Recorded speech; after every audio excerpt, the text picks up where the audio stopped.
Part 6, Chapter 8. When he went into Sonia's room, it was already getting dark. All day Sonia had been waiting for him in terrible anxiety. Donia had been waiting with her. She had come to her that morning, remembering Svidrigaïlov's words that Sonia knew. We will not describe the conversation and tears of the two girls, and how friendly they became.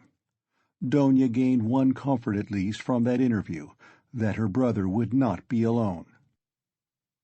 He had gone to her, Sonia, first with his confession. He had gone to her for human fellowship when he needed it. She would go with him wherever fate might send him. Donia did not ask, but she knew it was so. She looked at Sonia almost with reverence, and at first almost embarrassed her by it. Sonia was almost on the point of tears. She felt herself, on the contrary, hardly worthy to look at Donia. Donia's gracious image, when she had bowed to her so attentively and respectfully at their first meeting in Raskolnikov's room, had remained in her mind as one of the fairest visions of her life. Donia at last became impatient, and, leaving Sonia, went to her brother's room to await him there. She kept thinking that he would come there first. When she had gone, Sonia began to be tortured by the dread of his committing suicide, and Donia too feared it. But they had spent the day trying to persuade each other that that could not be, and both were less anxious while they were together. As soon as they parted, each thought of nothing else. Sonia remembered how Svidrigaïlov had said to her the day before that Raskolnikov had two alternatives, Siberia or... Besides, she knew his vanity, his pride, and his lack of faith. Is it possible that he has nothing but cowardice and fear of death to make him live? She thought at last in despair. Meanwhile the sun was setting. Sonia was standing in dejection, looking intently out of the window, but from it she could see nothing but the unwhitewashed blank wall of the next house. At last, when she began to feel sure of his death, he walked into the room. She gave a cry of joy, but looking carefully into his face, she turned pale. "Yes," said Raskolnikov, smiling. "I have come for your cross, Sonia. It was you told me to go to the crossroads. Why is it you are frightened now it's come to that?" Sonia gazed at him astonished. His tone seemed strange to her. A cold shiver ran over her, but in a moment she guessed that the tone and the words were a mask. He spoke to her looking away, as though to avoid meeting her eyes. "You see, Sonia, I've decided that it would be better so. There is one fact, but it's a long story, and there's no need to discuss it. But do you know what angers me? It annoys me that all these stupid, brutish faces will be gaping at me directly, pestering me with their stupid questions, which I shall have to answer. They'll point their fingers at me. Phoo! You know, I am not going to Porfiry. I am sick of him. I'd rather go to my friend, the explosive lieutenant. How I shall surprise him! What a sensation I shall make! But I must be cooler. I've become too irritable of late. You know, I was nearly shaking my fist at my sister just now, because she turned to take a last look at me. It's a brutal state to be in. Ah, what am I coming to? Well, where are the crosses?" He seemed hardly to know what he was doing. He could not stay still or concentrate his attention on anything. His ideas seemed to gallop after one another. He talked incoherently, his hands trembled slightly. Without a word, Sonia took out of the drawer two crosses, one of cypress wood and one of copper. She made the sign of the cross over herself and over him, and put the wooden cross on his neck. "It's the symbol of my taking up the cross," he laughed. "As though I had not suffered much till now. The wooden cross, that is the peasant one. The copper one, that is Lizaveta's.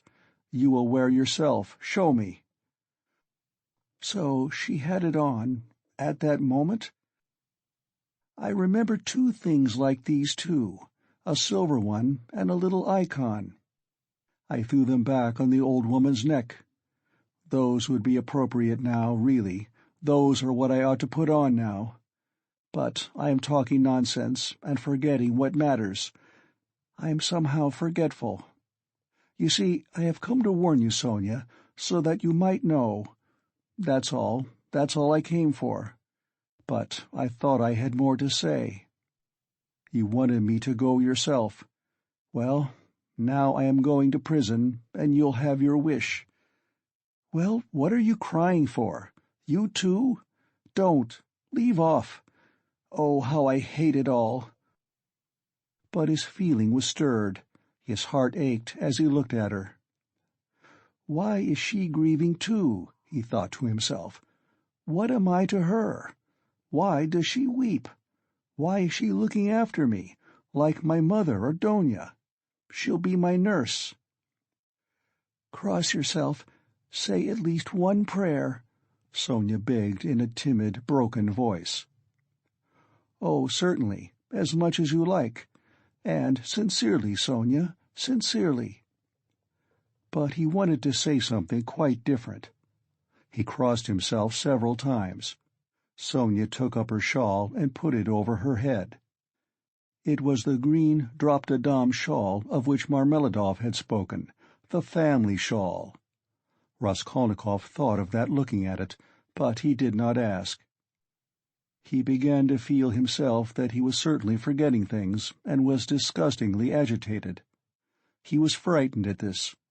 He was suddenly struck, too, by the thought that Sonia meant to go with him. "What are you doing? Where are you going? Stay here, stay! I'll go alone!" he cried in cowardly vexation, and almost resentful. He moved towards the door. "What's the use of going in procession?" he muttered, going out. Sonia remained standing in the middle of the room. He had not even said good-bye to her. He had forgotten her. A poignant and rebellious doubt surged in his heart. Was it right? Was it right, all this? He thought again as he went down the stairs. Couldn't he stop and retract it all, and not go? But still he went. He felt suddenly once for all that he mustn't ask himself questions. As he turned into the street, he remembered that he had not said good-bye to Sonia, that he had left her in the middle of the room in her green shawl, not daring to stir after he had shouted at her, and he stopped short for a moment. At the same instant, another thought dawned upon him, as though it had been lying in wait to strike him then. Why, with what object did I go to her just now? I told her, on business. On what business? I had no sort of business. To tell her I was going. But where was the need? Do I love her? No, no, I drove her away just now like a dog. Did I want her crosses? Oh, how low I've sunk! No, I wanted her tears. I wanted to see her terror, to see how her heart ached. I had to have something to cling to, something to delay me, some friendly face to see. And I dared to believe in myself, to dream of what I would do. I am a beggarly, contemptible wretch, contemptible. He walked along the canal bank, and he had not much further to go. But on reaching the bridge, he stopped, and turning out of his way along it, went to the Haymarket. He looked eagerly to right and left, gazed intently at every object, and could not fix his attention on anything. Everything slipped away. In another week, another month, I shall be driven in a prison van over this bridge. How shall I look at the canal then? I should like to remember this, slipped into his mind. Look at that sign. How shall I read those letters then? It's written here Campany. That's a thing to remember, that letter A, and to look at it again in a month. How shall I look at it then? What shall I be feeling and thinking then? How trivial it all must be, what I am fretting about now. Of course it must all be interesting, in its way. Ha ha ha! What am I thinking about? I am becoming a baby. I am showing off to myself. Why am I ashamed? Phoo! How people shove! That fat man, a German he must be, who pushed against me. Does he know whom he pushed? There's a peasant woman with a baby begging. It's curious that she thinks me happier than she is. I might give her something for the incongruity of it. Here's a 5-kopeck piece left in my pocket. Where did I get it? Here, take it, my good woman. God bless you, the beggar chanted in a lachrymose voice. He went into the Haymarket. It was distasteful, very distasteful to be in a crowd, but he walked just where he saw most people. He would have given anything in the world to be alone, but he knew himself that he would not have remained alone for a moment. There was a man drunk and disorderly in the crowd. He kept trying to dance and falling down. There was a ring round him. Raskolnikov squeezed his way through the crowd, stared for some minutes at the drunken man, and suddenly gave a short, jerky laugh. A minute later he had forgotten him and did not see him, though he still stared. He moved away at last, not remembering where he was. But when he got into the middle of the square, an emotion suddenly came over him, overwhelming him body and mind. He suddenly recalled Sonia's words. "Go to the crossroads, bow down to the people, kiss the earth, for you have sinned against it too, and say aloud to the whole world, 'I am a murderer.'" He trembled, remembering that. And the hopeless misery and anxiety of all that time, especially of the last hours, had weighed so heavily upon him that he positively clutched at the chance of this new unmixed, complete sensation. It came over him like a fit. It was like a single spark kindled in his soul and spreading fire through him. Everything in him softened at once, and the tears started into his eyes. He fell to the earth on the spot. He knelt down in the middle of the square, bowed down to the earth, and kissed that filthy earth with bliss and rapture. He got up, bowed down a second time. "He's boozed," a youth near him observed. There was a roar of laughter. "He's going to Jerusalem, brothers, and saying good-bye to his children and his country. He's bowing down to all the world and kissing the great city of St. Petersburg and its pavement," added a workman who was a little drunk. "Quite a young man, too," observed a third. "And a gentleman," someone observed soberly. "There's no knowing who's a gentleman and who isn't nowadays." These exclamations and remarks checked Raskolnikov, and the words, "I am a murderer," which were perhaps on the point of dropping from his lips, died away. He bore these remarks quietly, however, and without looking round he turned down a street leading to the police office. He had a glimpse of something on the way which did not surprise him. He had felt that it must be so. The second time he bowed down in the Haymarket, he saw, standing 50 paces from him on the left, Sonia. She was hiding from him behind one of the wooden shanties in the market-place. She had followed him, then, on his painful way. Raskolnikov at that moment felt and knew once for all that Sonia was with him forever, and would follow him to the ends of the earth, wherever fate might take him. It wrung his heart, but he was just reaching the fatal place. He went into the yard fairly resolutely. He had to mount to the 3rd story. "I shall be some time going up," he thought. He felt as though the fateful moment was still far off, as though he had plenty of time left for consideration. Again the same rubbish, the same eggshells lying about on the spiral stairs, again the open doors of the flats, again the same kitchens and the same fumes and stench coming from them. Raskolnikov had not been there since that day. His legs were numb and gave way under him, but still they moved forward. He stopped for a moment to take breath, to collect himself, so as to enter like a man. But why? What for? He wondered, reflecting. If I must drink the cup, what difference does it make? The more revolting, the better. He imagined for an instant the figure of the explosive lieutenant, Ilya Petrovitch. Was he actually going to him? Couldn't he go to someone else, to Nicodim Fomitch? Couldn't he turn back and go straight to Nicodim Fomitch's lodgings? At least then it would be done privately. No, to the explosive lieutenant. If he must drink it off at once. Turning cold and hardly conscious, he opened the door of the office. There were very few people in it this time, only a house porter and a peasant. The doorkeeper did not even peep out from behind his screen. Raskolnikov walked into the next room. Perhaps I still need not speak, passed through his mind. Some sort of clerk not wearing a uniform was settling himself at a bureau to write. In a corner another clerk was seating himself. Zametov was not there, nor, of course, Nicodim Fomitch. "No one in?" Raskolnikov asked, addressing the person at the bureau. "Whom do you want?"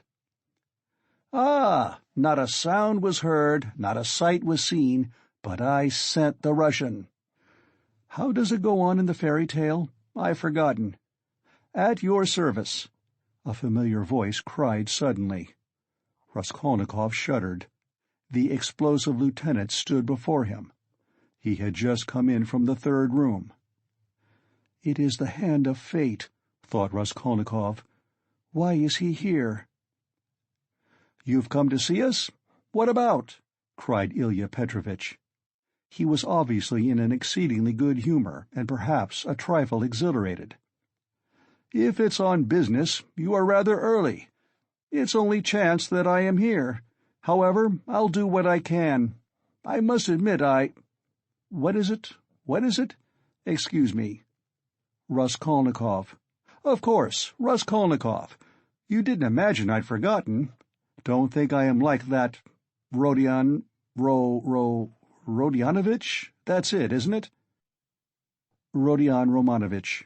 Yes, of course. Rodion Romanovich. I was just getting at it. I made many inquiries about you. I assure you, I've been genuinely grieved since I behaved like that. It was explained to me afterwards that you were a literary man, and a learned one too, and so to say the first steps— Mercy on us! What literary or scientific man does not begin by some originality of conduct? My wife and I have the greatest respect for literature. In my wife it's a genuine passion. Literature and art. If only a man is a gentleman, all the rest can be gained by talents, learning, good sense, genius. As for a hat, well, what does a hat matter? I can buy a hat as easily as I can a bun. But what's under the hat, what the hat covers, I can't buy that. I was even meaning to come and apologize to you, but thought maybe you'd— But I am forgetting to ask you, is there anything you want really? I hear your family have come." "Yes, my mother and sister." "I've even had the honor and happiness of meeting your sister, a highly cultivated and charming person. I confess I was sorry I got so hot with you. There it is. But as for my looking suspiciously at your fainting fit, that affair has been cleared up splendidly. Bigotry and fanaticism. I understand your indignation. Perhaps you are changing your lodging on account of your family's arriving?" "No, I only looked in. I came to ask. I thought that I should find Zametov here." "Oh, yes, of course, you've made friends, I heard. Well, no, Zametov is not here. Yes, we've lost Zametov. He's not been here since yesterday. He quarreled with everyone on leaving, in the rudest way. He is a feather-headed youngster, that's all. One might have expected something from him, but there, you know what they are. Our brilliant young men. He wanted to go in for some examination, but it's only to talk and boast about it. It will go no further than that. Of course, it's a very different matter with you or Mr. Izumian there, your friend. Your career is an intellectual one, and you won't be deterred by failure. For you, one may say, all the attractions of life nihil est. You are an ascetic, a monk, a hermit. A book, a pen behind your ear, a learned research, that's where your spirit soars. I am that way myself. Have you read Livingstone's Travels? No. Oh, I have. There are a great many nihilists about nowadays, you know, and indeed it is not to be wondered at. What sort of days are they, I ask you? But we thought— You are not a nihilist, of course. Answer me openly, openly. No. Believe me, you can speak openly to me as you would to yourself. Official duty is one thing, but— You are thinking I meant to say friendship is quite another? No, you're wrong. It's not friendship, but the feeling of a man and a citizen, the feeling of humanity and of love for the Almighty. I may be an official, but I am always bound to feel myself a man and a citizen. You are asking about Zametov. Zametov will make a scandal in the French style in a house of bad reputation, over a glass of champagne. That's all your Zametov is good for. Well, I'm perhaps, so to speak, burning with devotion and lofty feelings, and besides, I have rank, consequence, a post. I am married and have children. I fulfill the duties of a man and a citizen.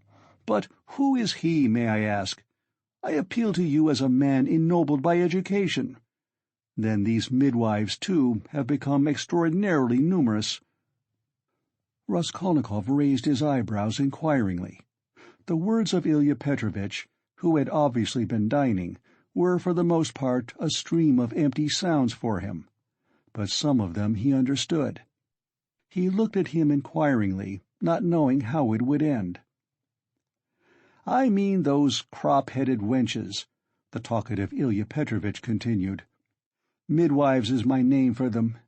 I think it a very satisfactory one, ha-ha. They go to the academy, study anatomy. If I fall ill, am I to send for a young lady to treat me? What do you say, ha-ha?" Ilya Petrovitch laughed, quite pleased with his own wit. "It's an immoderate zeal for education. But once you're educated, that's enough. Why abuse it?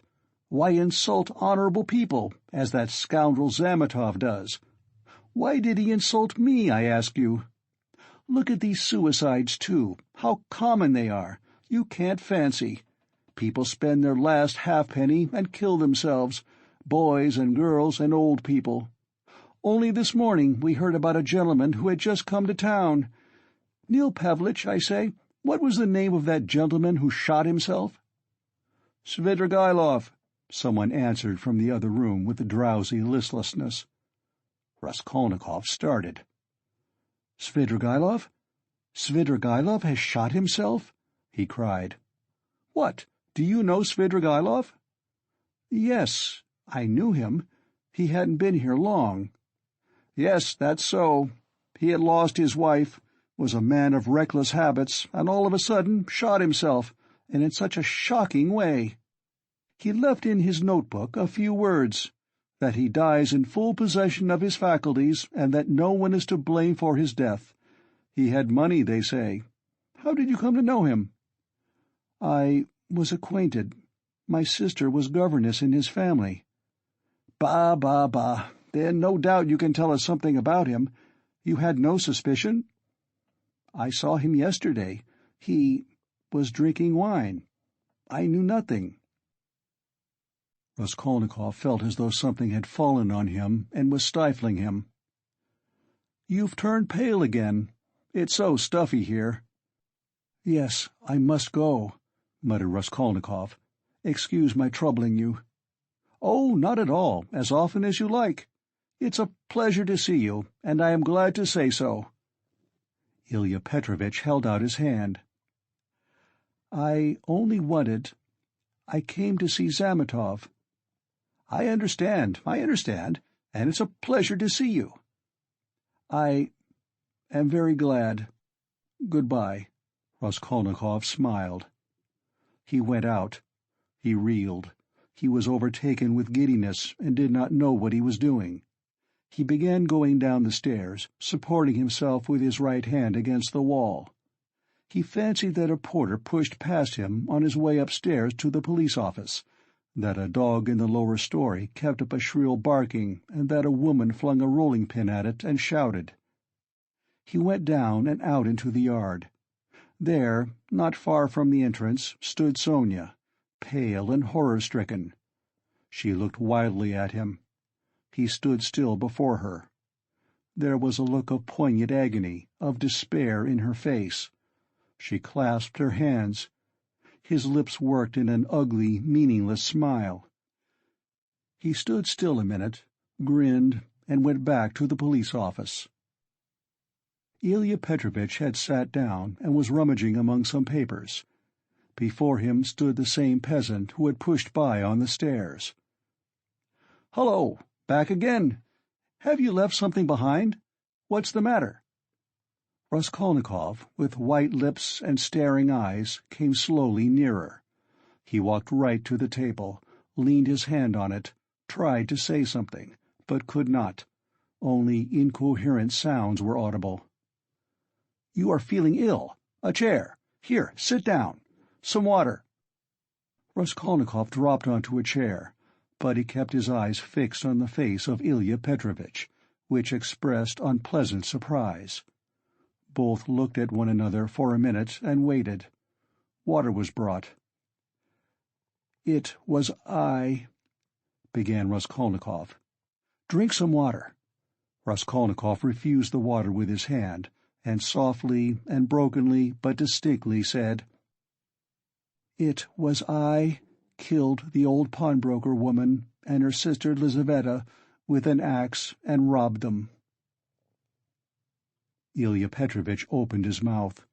People ran up on all sides. Raskolnikov repeated his statement. End of Part 6, Chapter 8.